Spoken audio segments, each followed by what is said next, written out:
What if the version of you that everyone loves is slowly killing the real you?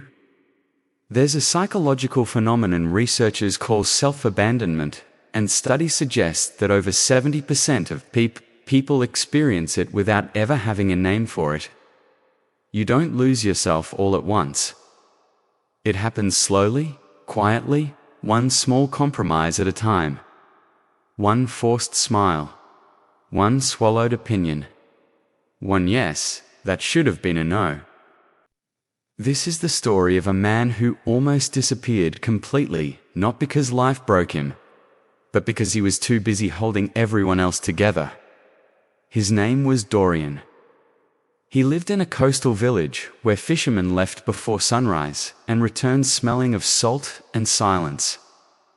Dorian was what people called the dependable one. He fixed things. He showed up. He remembered birthdays and forgot his own dreams. Every neighbor knew his name. Not a single one truly knew him. For years, Dorian carried this invisible weight. He laughed at jokes that insulted him. He attended gatherings that drained him. He gave advice he himself never followed. From the outside, his life looked perfectly assembled, like a painting hung straight on a crumbling wall.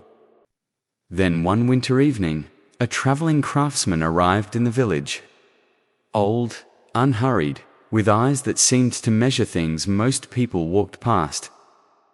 While Dorian helped him repair a broken cartwheel, the old man studied him carefully. Finally, he asked one question so simple, it should have meant nothing. When was the last time you did something that was only yours?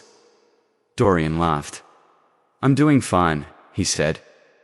The old man just nodded. That's exactly what worries me. He left the next morning, but those 11 words never did. Here's what nobody tells you about people-pleasing. It doesn't actually make people love you more.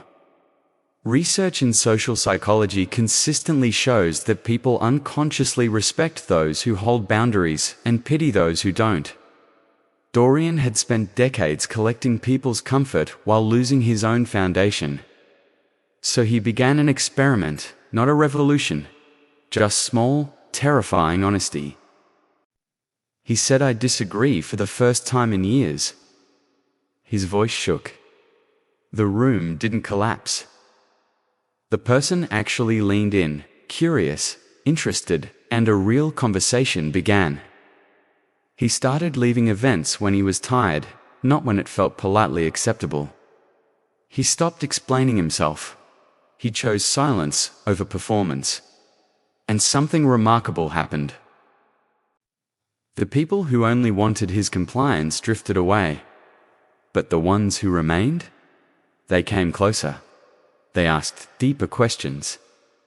They trusted him more precisely because he had stopped being so desperately agreeable. Dorian's house didn't change. His village didn't change. His village didn't change.